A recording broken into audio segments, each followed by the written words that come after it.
Hi, good morning Philippines. Ayan. Okay. Usapang NBA na naman. Ilan ba tayong laro? Okay, yung mga titingnan natin na wait lang. Fans ng Warriors, meron. Ayan, si Steph Curry, ayan, nagwa-warm up na. Sino kalaban? Okay. Malalaman natin yan kung sino kalaban, ha? Okay. Titingnan muna natin kung sino laro. Okay? Alam ko Lakers may laro, ha? Teka, ito, ha? Reveal natin. Okay, kung ilan ang game, ha? Maglalaban na Warriors versus Orlando Magic. Ayun. Okay? Wait. Tingnan ko ilan laro, ah. Okay. Ito, reveal. Pati team standing. Suns. May laro, kalaban, Trailblazer. Ayan. Anong oras? Alas 12 ng tanghali. Ang standing ng Suns, 8-6. Ayan. Ang Trailblazer, 6-7. Medyo malakas tong dalawang team na to, eh. Okay. Ito. Mga Laker fans dyan. Ayan. Lakers fans. Ayan. Anong oras? 11:30. Lakers, team standing, 10-4. Ayan, maganda. Jazz, medyo hindi okay. Medyo okay. Ayan. 5-8. Ayan. 11:30 Lakers versus Utah Jazz. Okay, 9 a.m. meron din San Antonio Spurs, Wembanyama. Ayan. Ang kalaban, Memphis Grizzlies. Team standing, 4-10 ang Grizzlies, Spurs 9-4. Spurs, medyo maganda. Kartada. Okay. Piston, yun ang muna sa East. Ayan, mahataw to. Piston, 12-2. Sino kalaban nila? Atlanta Hawks na 9-5. Okay, maganda rin to. Medyo marami-rami panalo to. Okay, mga Boston fanatic dyan o mga may fans ng Boston Celtics. May laro, 8:30 Yung by the way, yung Piston at saka Hawks, 8:30 Kasabay ng 8:30 ay Boston Celtics versus Brooklyn Nets. Yan. Yung magkalaban. Ang Celtics, 7-7. Ang Nets, 2-11. Ngayon, ang mapapanood natin, itong Warriors versus Magic na binanggit ko. 8 a.m. yan, hindi pa nagtitip in. Ngayon, ilan laro tayo? 1, 2, 3, 4, 5, 6. 6 games tayo. Last 2 days. Tayo Tig 8, Alam niyo, sa totoo lang, ako may access ako na NBA. Pag talagang itong NBA na to, panonoodin mo, kasi iba magkakasabay, kagaya na itong Boston Celtics, Nets, at saka 8:30, tapos may 8:30 rin na Piston at saka Hawks. Hindi mo naman mapapanood sabay, kasi dapat isa lang, Okay. Pwede yung panoorin, dalawang TV. Ika lang, paano mo namang masusubaybayan, di ba ho? Ngayon, ibig sabihin kagaya ngayon, ilang game? 6. Pag ito ipapanoorin nyo lahat, ubos ang maghapon nyo. Kahit anong hilig mo sa NBA na kagaya ko, hindi mo mapapanood lahat to. Kasi isipin nyo, 6 games.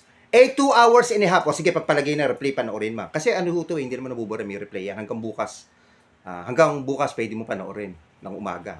Pag in-exit mo, mawawala na yan. Pagkakala ko. Pero siguro tingin ko, nare-retrieve to Pwede mo din balikan. Kasi may mga, dito sa NBA na pinalagay ko, may mga rito may mga previous game, mga classic game, makikita nyo. Kila Kobe Bryant, kila Shaquille O'Neal, kila Tim Duncan nung araw. Marami. Kahit kila Larry Bird, nandito. Pwede mo panoorin. Kaya ako dati, di ba, ang may break ang di ba, July, tapos na yan, ang NBA. So, August, September, October, halos 3 months ang pahinga ng mga NBA. So, minsan nanonood ako ng mga replay, mga classic games na tinatawag. Pero ang point of view ko rito, pag ito papanoorin mo lahat, 2 hours ang bawat isang game matatapos. 2 hours and a half. Ubos mo maghapon mo rito, wala kang magagawa. Di ba? Pag pinanood nyo lahat yan. Di ba? Ako talaga, ang napapanood ko lang rito, pinakamarami 3. 3 games lang a day. Aminin ko, 3. Hindi ko na napapanood yung iba sa dami. Namimili lang ako na papanoorin ko. Kasi pag pinanood mo to maghapon, ubos ang oras mo, wala ka na magagawa.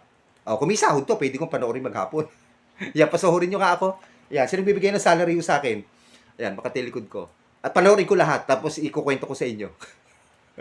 Hindi ka na makakapagsahin, hindi ka na makapaglaba, yung mga ginagawa ko, hindi ka na makapaglinis ng bahay kasi buong maghapon hanggang gabi, puro NBA na panoorin mo. Lalo last 2 days, 8 games. Di ba? Paano ka pang makakapagtrabaho nun? 8 games sa 2 hours na lang yun. Di 16 hours yun, hindi kakalahating oras pa. Di almost yun, 20 hours. We have, meron lang tayo, 24 hours in a day. Di ba, ubos ang maghapon mo. Hindi ka na matutulog pala, kung tutuusin, po. Ganun po itong NBA. Yan, okay. Kinuwento ko lang. Ano. Yan, okay. Papanoorin ho natin Warriors versus Magic. O mamaya magkukwento ho tayo, storytelling na naman tayo kung ano ang nangyari sa laban. Kung sino high score. Siyempre, Steph Curry maglalaro ho. Ano.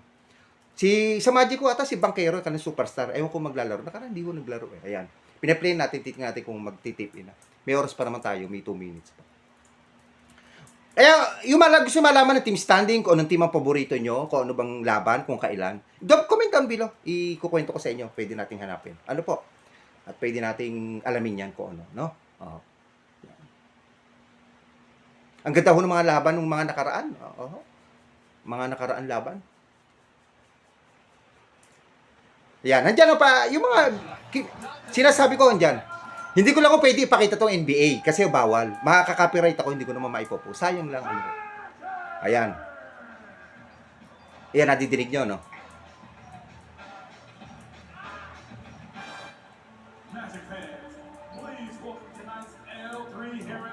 Ayan, okay? O, yan muna. Papanoorin natin, ano ba? Orlando Magic versus Golden State Warriors. Alam ko, Golden State Warriors mahilig. Maraming fans nito. Ako kasi ang Golden State, I mean, hindi po ako fans kahit nung araw pa. Kahit nung sila nag-champion. Nandiyan pa si Thompson, kwento ko lang si Durant at saka si Curry. Hindi ako fan talaga. Ako Lakers, okay ako, lalo na nandiyan si Kobe Bryant. Ngayon ang team ko, New York eh. Gusto ko rin Houston Rockets. Yon. Okay, yan. Ayo, reveal your team, kung ano paborito niyo sa NBA. Ayan mag-aano na ho sila. Philippine Anthem na ng Amerika. Tapos, start na ito. Maya-maya, mag-ano ko, bibidyo uli. Okay? Kwento ko. Ayan, military, sila, opening. Ayan. Alam mo no, sa Amerika, yung military sa kanila. Napaka-importante sa kanila. Dapat sa Pilipinas, ganito rin eh. May participation ng mga military, binibigyan ng honor, mga police, mga gano'n. Okay? Mga bayani nila. Bye-bye muna guys, good morning! Comment down below.